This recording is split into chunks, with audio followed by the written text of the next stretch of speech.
When Snapchat first came out, it had two main selling points: the self-deleting messages and the filters. Today we'll be focusing on the latter, and one of the most controversial filters ever introduced to the app. Not the dog ears, the rainbow vomiting, or the various Shrek abominations, but the speed filter. It's a simple filter in concept. Using GPS, the speed filter roughly detected your current speed and displayed it over the photo or video that was being taken by the user. A seemingly innocuous little gimmick, but you can probably already foresee potential issues, with some displaying themselves driving at high speeds in an effort to showcase their bravery to others behind the wheel. This Snapchat speed filter has been cited in numerous police investigations and civil lawsuits as potential cause for speeding and the resulting vehicle crashes.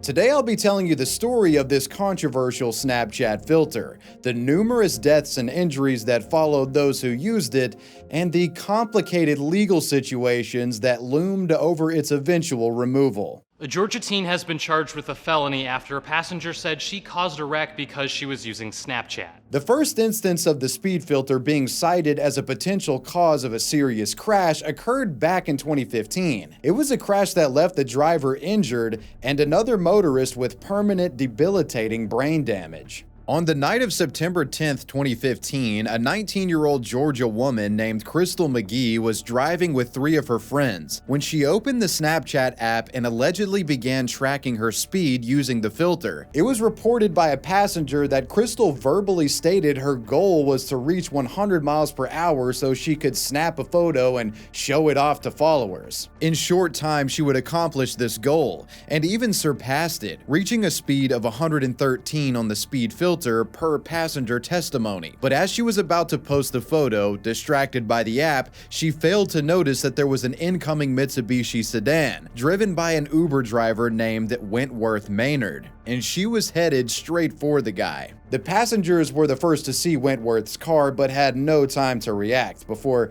Crystal's vehicle had just smashed into it.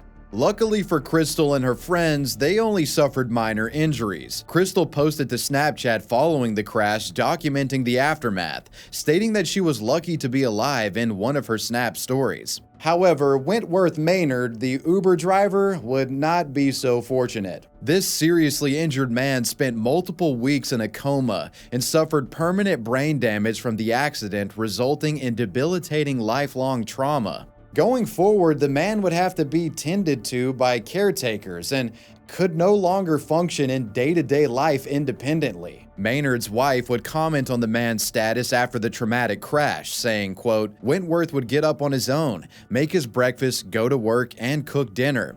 Now he's so tired he falls asleep in his wheelchair during the day. We used to sit on the sofa and watch TV in the evening, and Wentworth would hug me. Now he can't do that anymore." Considering the impact Crystal's collision had caused on this innocent man's life, it likely comes at no surprise to you that criminal investigations and lawsuits arose regarding this wreck. Crystal was of course targeted by these, but interestingly, the Maynard family put Snapchat in the hot seat as well, filing a lawsuit against both Crystal and the phone app, claiming negligence and hardship, marking the first time Snapchat's speed filter was being cited in a legal complaint as a potential cause of injury. Quote, "It must be asked to what extent Snapchat weighed the risks of its miles per hour filter before releasing it as a product into the stream of commerce. Did its developers consider the impact it could have on the life of someone like Wentworth Maynard?" Snapchat fired back, defending their filter, claiming that they discouraged users from partaking in driving while using the app, stating, quote, "No snap is more important than someone's safety. We actively discourage our community from using the speed filter while driving by including a do not snap and drive warning message in the app itself." On June 1st of 2016, an arrest warrant would be issued in Clayton County, Georgia against Crystal for the charges of reckless driving, superspeeder, driving too fast for conditions, and serious injury by vehicle, which is a felony. She'd eventually be arrested and pled no contest to a criminal charge of causing a serious injury with the vehicle, and the suit against Snap would remain open to litigation. As for Snapchat, they would soon find themselves facing a rising amount of bad publicity regarding their little speed filter, as more wrecks occurred. the next of which proved to be deadly. Their car slammed into a parked tractor trailer carrying herbicide and burst into flames. In the early morning hours of December 20th of 2015, a black Chevy Camaro was occupied by three young Philadelphia women, Amoni Barton, Gia Abgarian, and Candace Walker. This trio was speeding down Torresdale Avenue in Philadelphia, Pennsylvania, when their vehicle would slam into a parked tractor trailer that was carrying a highly flammable herbicide. This collision caused a small explosion and the black Camaro burst into flames. One witness described being able to hear horrified screams coming from the fire, but wasn't able to approach the scene due to the raging inferno. All of the passengers of the black Camaro died in this fiery wreck, most likely burned alive. Initial investigations seemed to suggest it was simply a high-speed joyride gone wrong, but in the months following the wreck, information would come forward,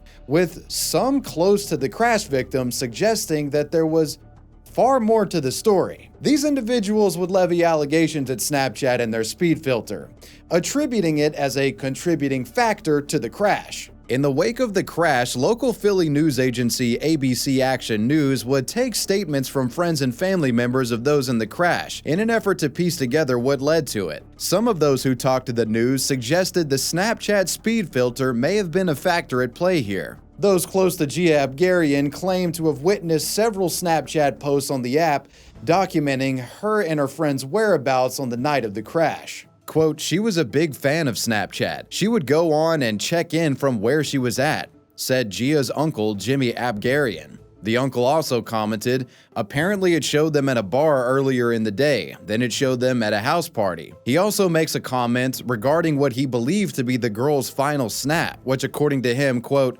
"allegedly showed them in a car holding up how fast they were going. I believe the mileage was about 73, they said, and could have gotten more," unquote.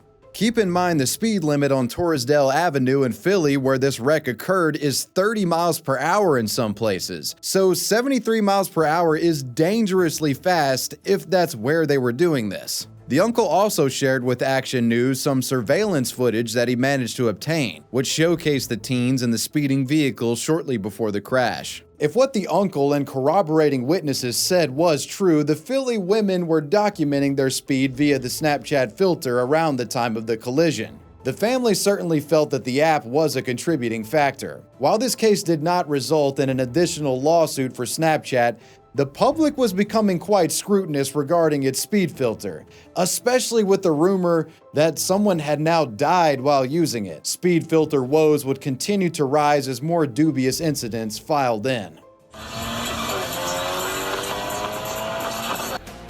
Exclusive new video showing a young couple speeding to their deaths. Let's fast forward about a year from our previous case. On October 26, 2016, in Tampa, Florida, 22-year-old Pablo Cortez III was driving with his 19-year-old friend Jolie Bartolome in a Volkswagen Golf, as witnesses reported that the vehicle was speeding westbound on Dr. Martin Luther King Boulevard. Some believe that they were participating in a street race. Suddenly, at around 9:47 p.m., Pablo apparently lost control of his vehicle as they crossed the median into the other lane and collided head-on with a Toyota minivan. After the impact, both vehicles caught fire and the VW spun around and slammed into two other cars. Both Jolie and Pablo were killed. The occupants of the minivan, 39-year-old Marianella Murillo, along with her children and other family members, were all coming home from church when Pablo's vehicle had struck them. Sadly, Marianella and two of her children were killed during this carnage.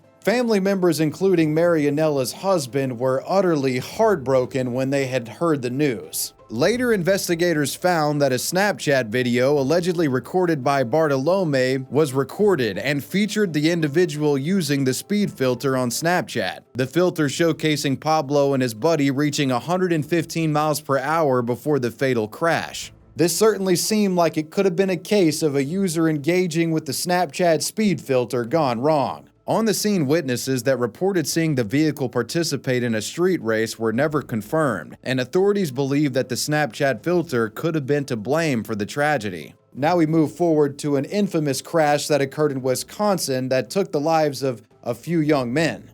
Investigators say speed was a factor when the vehicle the young men were driving in slammed into a tree and then fully engulfed in flames. A few months later, on May 28th of 2017, two 17-year-olds, Hunter Morby and Jason Davis, along with 20-year-old Landon Brown, were driving through Walworth County in Wisconsin on Cranberry Road. While on this ride, driver Jason Davis lost control of his vehicle and smashed into a tree, their car bursting into flames, killing all three occupants. The local community was devastated by the news. These three young men had their entire lives ahead of them, lives that were cut short by ill-advised speeding. But that being said, authorities believe there could be more to the story than just youthful recklessness. While investigating what happened, authorities discovered that one or more of the boys had downloaded Snapchat prior to the accident, and at some point just before the collision, Landon Brown had allegedly used the app along with the speed filter and captured the speed at 123 miles per hour. Sometime after this, the vehicle smashed into a tree where officers believe the speed at the time of the crash was 113 miles per hour. With these stories popping up in the press left and right, there was an outpour of criticism against Snapchat, as many believed they had facilitated a dangerous daredevil-like game where teenagers, would try to outspeed each other, basically establishing a social network of hooliganism, which could indirectly encourage users to put the pedal to the metal for clout. Whenever questioned about their filter after these incidents, Snapchat tended to follow up by defending their product, arguing against the allegations that the feature promoted reckless driving. And as lawsuits arose from family members of victims, Snapchat would begin to make changes to the filter. As mentioned in an NPR article by Bobby Allen, which highlighted the speed filter phenomenon, after the filter started to get blamed for wrecks, Snapchat made a number of alterations to the filter itself. For one, they switched the speed filter from a filter to a sticker, lowering its prominence and real estate on the Snapchat interface. They of course also added the "don't snap and drive" warning that many of you watching are probably familiar with if you have any experience with using this filter. They would also eventually cap the speed filter in a sense, making it that you could only share posts on the speed filter that were below 35 miles per hour. However, even with these tweaks to the feature, it still continued to make headlines. They tell us she was going so fast, the impact split that car in two pieces.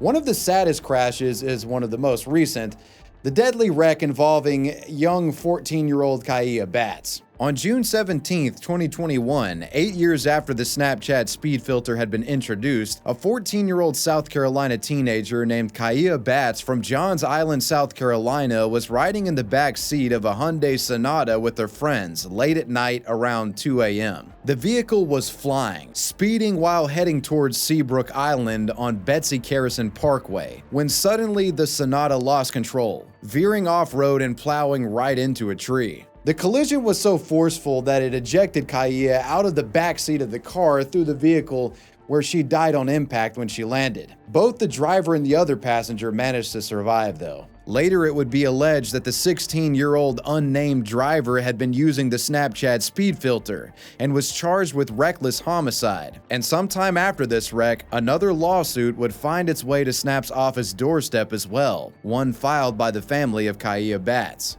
After so many injuries, fatalities, and people blaming their app for much of them, shortly after the Kaiya Batts incident, Snapchat would finally make the decision to permanently remove the speed filter from the app. In June of 2021, during the same week when Kaiya Batts was tragically killed, Snapchat announced that it was removing the speed filter altogether, though they did not make any mention of it being dangerous or take any blame for the crashes, rather citing that the feature was barely used at this point and that was the reason for their removal of it. They say the feature is, quote, barely used by Snapchatters, and in light of that, we're removing it altogether. Naturally, many believe this removal was due to the many lawsuits that had been building up over the years targeting Snap, the ones issued by the families of the deceased and injured. When asked about the feature's departure, one of the legal representatives for the alleged victims had this to say, Quote, "While this will no doubt serve the safety of the motoring public moving forward, it does not remedy Snapchat's choice to create and distribute the speed filter in the past. We look forward to our day in court and pursuing justice for those who suffered unnecessary losses." And this brings us to an interesting fork in the road for this Snapchat speed filter debacle.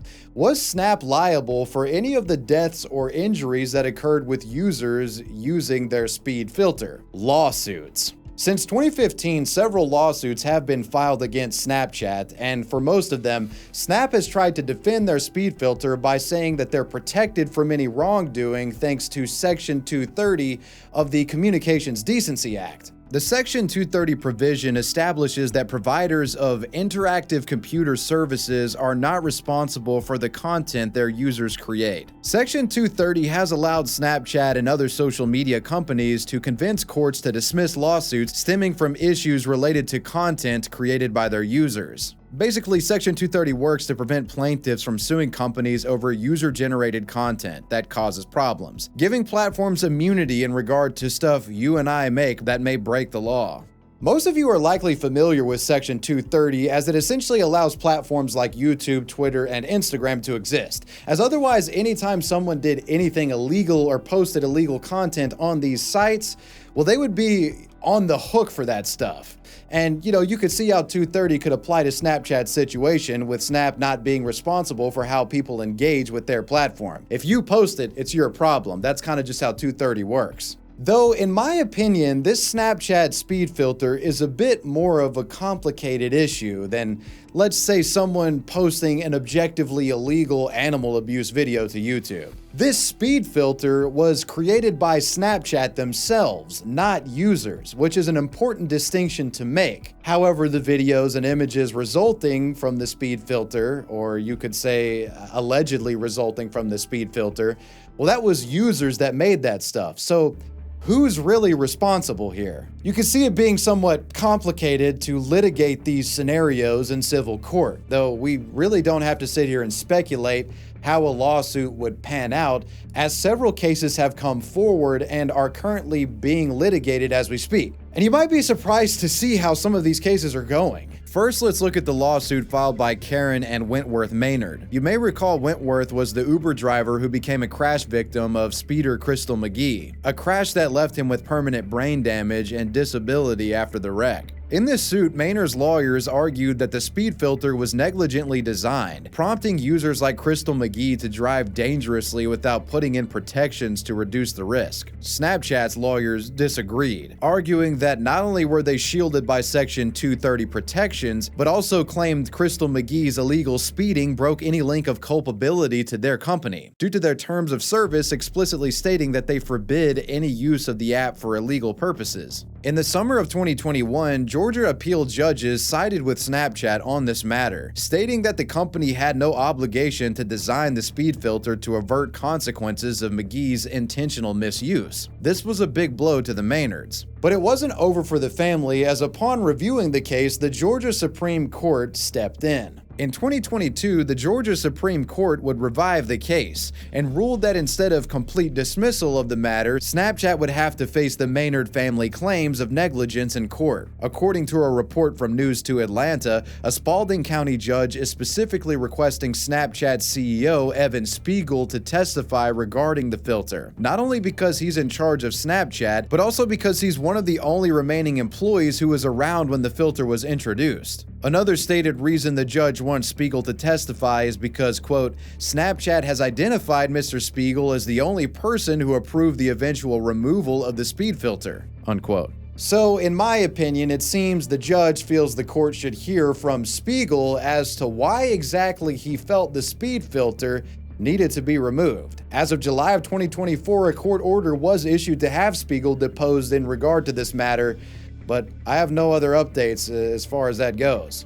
Next, we'll discuss the lawsuit filed by family members of the victims killed in the 100 miles per hour Wisconsin crash on Cranberry Road. On February 25, 2020, the parents of Hunter Morby, Carly Lemon, and Michael Morby filed a wrongful death suit against Snapchat. They were joined by Landon's parents as well, Samantha and Marlo Brown. The suit took the negligence claims to the next level, alleging that the app directly incentivized people to speed with the speed filter via various methods.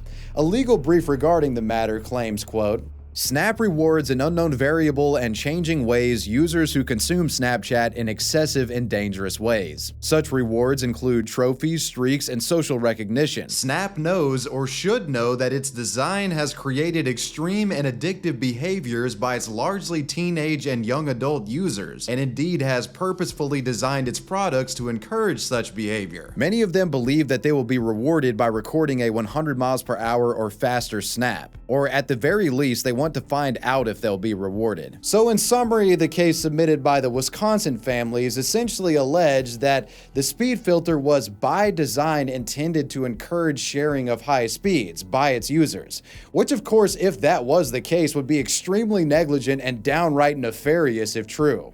But what did the courts have to say about the claim? Well, the court presiding over this case would actually initially rule in favor of Snapchat, a quote from the briefing.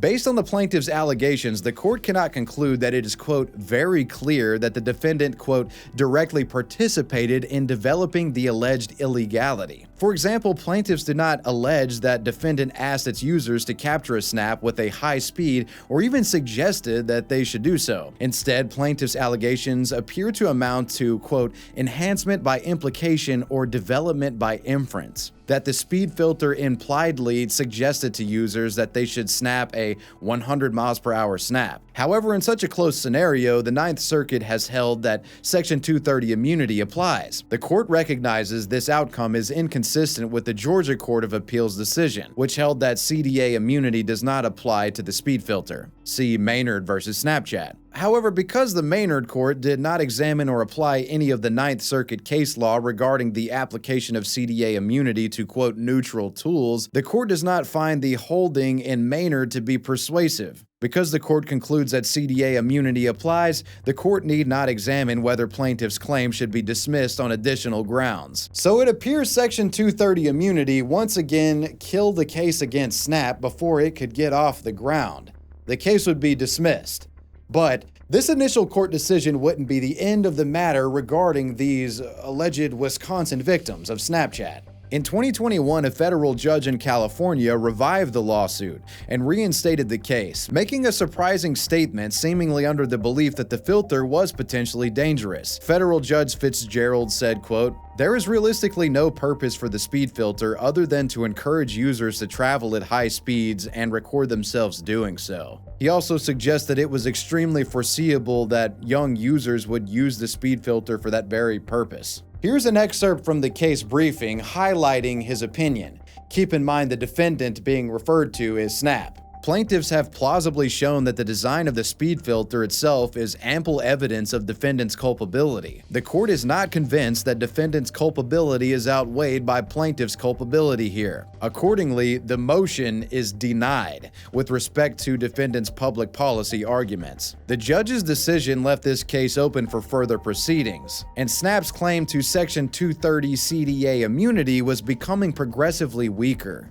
To wrap things up here, I'll briefly talk about the most recent case filed in 2023, one filed by the family of Kaiya Batts, who was the 14-year-old South Carolina crash victim. The Batts case, like the others, alleges that the Snapchat speed filter was negligently designed to encourage users to travel at excessive speeds, and that it was in part responsible for the fateful crash that took the 14-year-old's life. Originally filed in 2023, the suit claims as follows. Immediately before the accident, quote, at least one occupant in the vehicle using Snapchat and at least one occupant had previously used the Snapchat speed filter and was using and or preparing to use the speed filter. It's pretty obvious what they're setting up here. However, Snap asserts the filter by no means is ever intended to be used by those driving vehicles, despite being styled as a speedometer. Quote, the speed filter is not designed for use while driving or while performing any particular activity. Users can use the speed filter while, for example, taking a flight, jogging, riding a train, or even sitting still. Snap would attempt a motion to dismiss, citing issues with jurisdiction. However, a South Carolina federal judge refused to grant the motion. Therefore, the case remains wide open.